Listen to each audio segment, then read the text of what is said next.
Hello guys! Welcome. So, tingnan natin ngayon kung ano yung energy ng person mo, okay? So, be open-minded. Hindi halos lahat makaresonate. Thank you nga po pala sa mga nagsusubscribe, sa mga bumabalik. Marami pong salamat. Give it a message for collective. Ano yung energy ng person mo ngayon?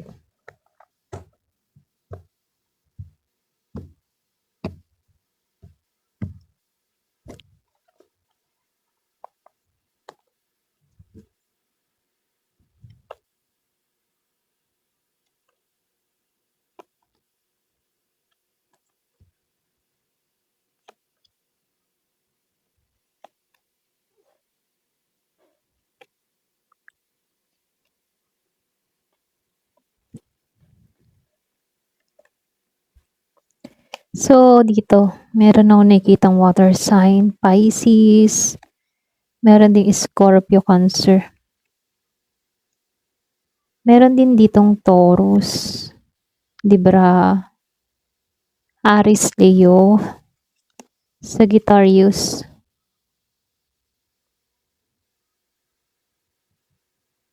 Gemini, Libra, and Aquarius, Virgo, meron Taurus, and Capricorn. So, malakas si Taurus, si Libra, si Pisces.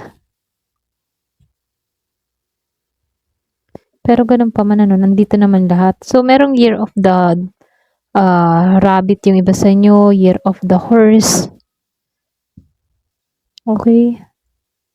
Start na tayo. So, dito, itong person mo, dito sa Eight of Cups, then dito sa Empress Reverse, pareho silang naka-reverse. Kung titingnan, tingin ng tao na to sa'yo, para bang hirap kang bitawan, okay?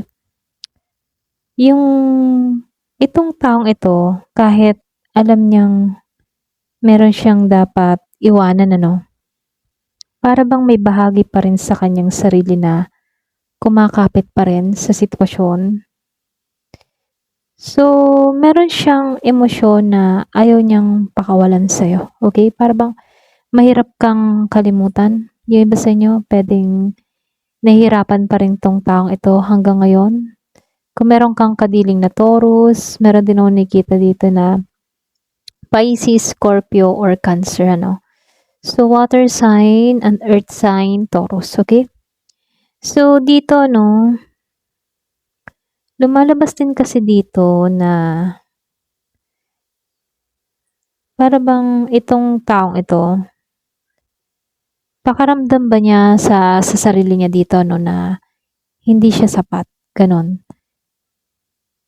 Meron tong mga, pwedeng may insecurity din, kaya ganon yung tingin niya sa sarili niya. Para bang hindi siya sapat, kulang siya para sa'yo. Alam mo yun, para bang negative lang yung kaisipan niya about sa sarili niya. Kulang siya sa pag-aalaga sa kanyang sarili, kulang din siya sa pagmamahal sa kanyang sarili. Wala siyang emotional security. Okay?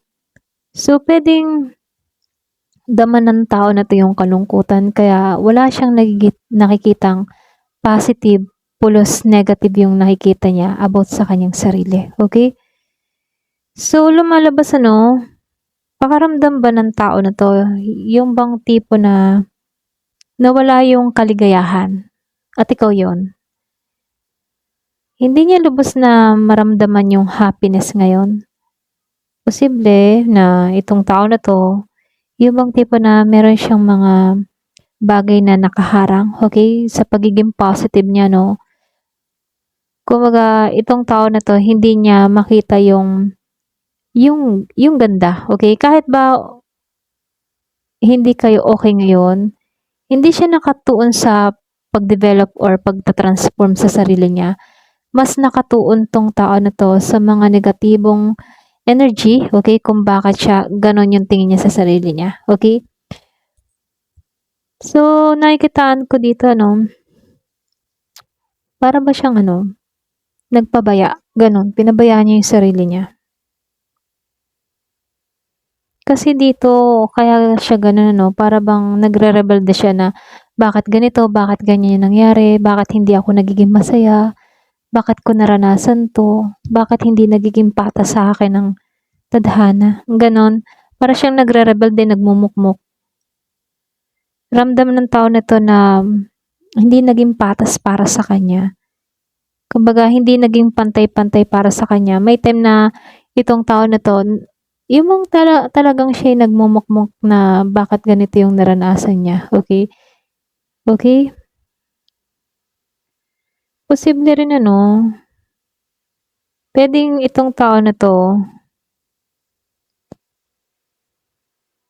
hindi niya kasi ano, para bang hindi siya naging patas din, eh, kaya siguro itong nangyayari sa kanya, yun din yung sinukli sa kanya, hindi rin naging patas para sa kanya yung tadhana. Puwedeng marami din 'tong mga nagawang pagkakamali kaya may pagsisingil na sa kanya rito.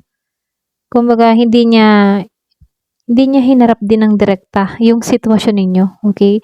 For example, may problema kayo, imbes na ayusin ano, puwedeng iniwan ka din ng taong ito sa ere, okey? Lahat naka-reverse 'to, eh.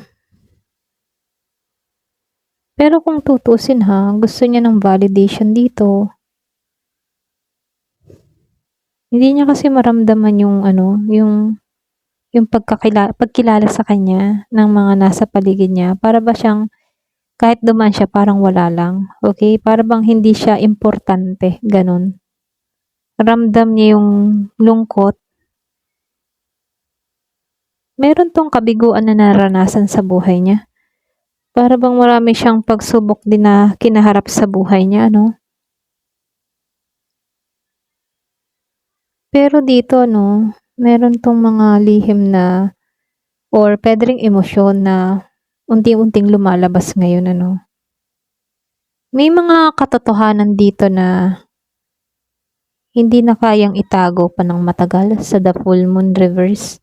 Para bang may mabibigyan ng kaliwanagan or, meron siyang matutuklasan, okey? Pero nahihirapan 'tong gumawa ng malinaw na desisyon, ito lang nakikita ko. Kahit meron para bang pinakikita sa kanya dito na dapat yung pagbabago, pero nahihirapan din 'tong taong ito na kumilos, okey? Alam niya na kailangan ng pagbabago, pero siya rin yung kalaban niya, eh, sarili din niya.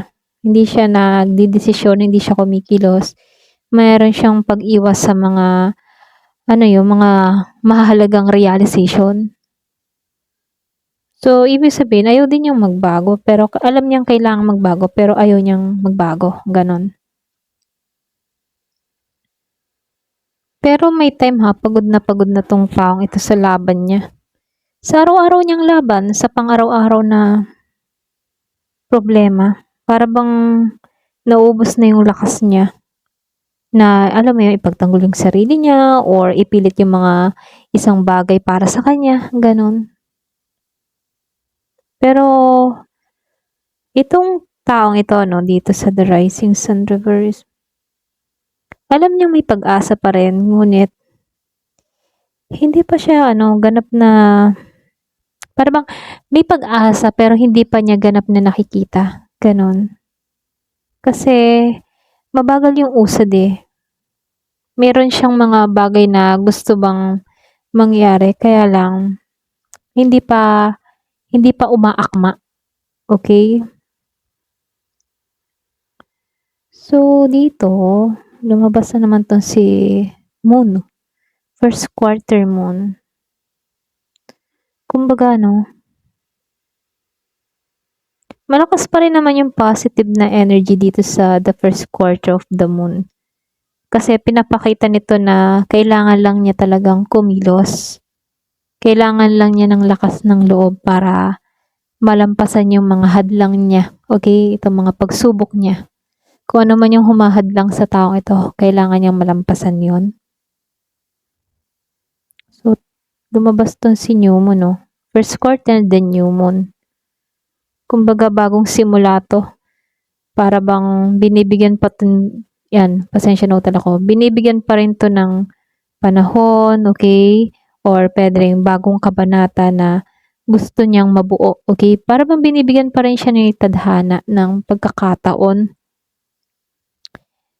Pero dito ano, meron talaga siyang intention na, um, yung bang tipong magsimula uli sa isang aspeto ng buhay niya, okay?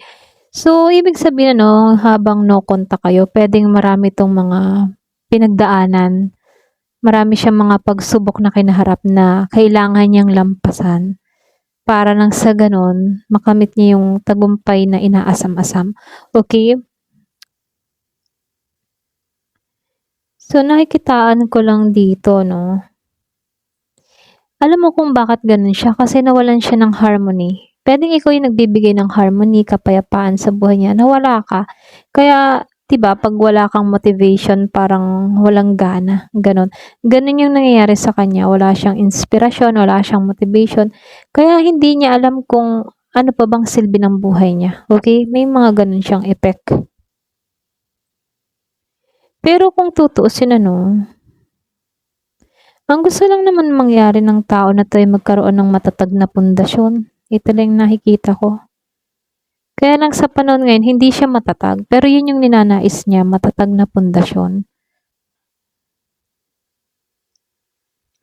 So, nakikitaan ko rin dito 'no, talagang likas sa person mo dito na hirap mag-moving on dito.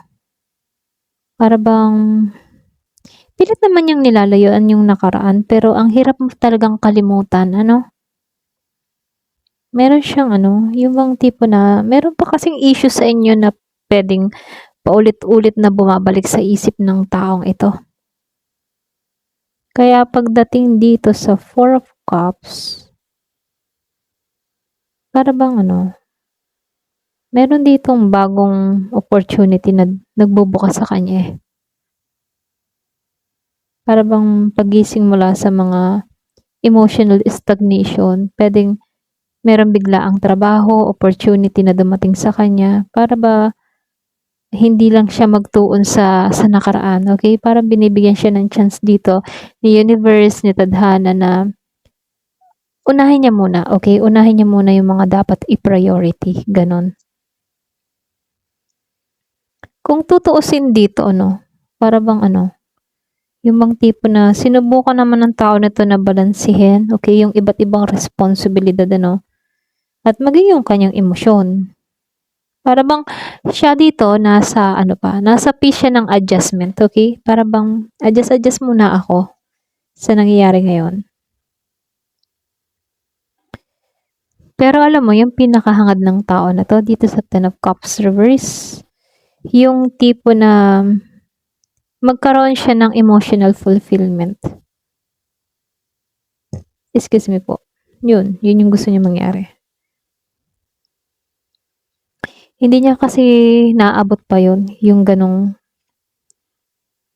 emotional I mean ano, yung tipong emotional fulfillment. Yung para bang masabi niya sa sarili niya na okay na ako, wala na akong dapat hanapin pa, mga ganon. Hindi niya pa nararanasan yung ganon. Yun yung pinaka gusto niyang maganap, yung tipo na pagdating sa'yo, kung halimbawa bibigyan kayo ng chance na magkatuluyan ulit ano, or pagtagpuin muli kayo ng tadhana at binigyan mo 'to ng pagkakataon, yung kontento na siya sa'yo, gano'n. Para bang ikaw yung masasabing wish fulfillment niya, gano'n.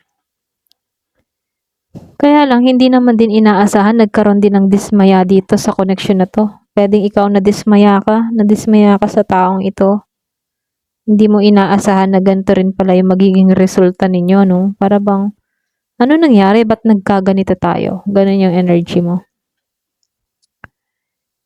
So, nakikitaan ko lang dito 'no, itong person mo napagod na rin 'to, nalito, pero kumakapit pa rin sa nakaraan. May mga bagay siyang hindi pa maayos sa loob-loob niya, okay? Pero nakikitaan ko dito 'no, meron siyang kagustuhan na alam mo yun, baguhin yung sitwasyon, yung like na magsimula muli kayo, ganon. Yung problema lang dito, nakikitaan ko lang dito, no, yung bang tipong gusto niya magkaroon ng pagbabago. Kaya lang, yung problema dito, meron pa siyang mga kinakaharap na pagsubok, okay? Pero gusto ng tao na to yung pagbabago. Gusto ng tao nito na magsimula ulit. Yung maging maayos na kayo, pero meron siyang mga bagay pa na hindi niya pa kayang pakawalan. Okay? Pero gusto niya naman yun. Kumbaga sa yung mga tipong huling sandali, or huling sandali ng buhay niya, gusto niya, ikaw pa rin yung makasama niya. Ayun, ito lang nakikita ko. Ayan. Thank you for watching. Love and peace.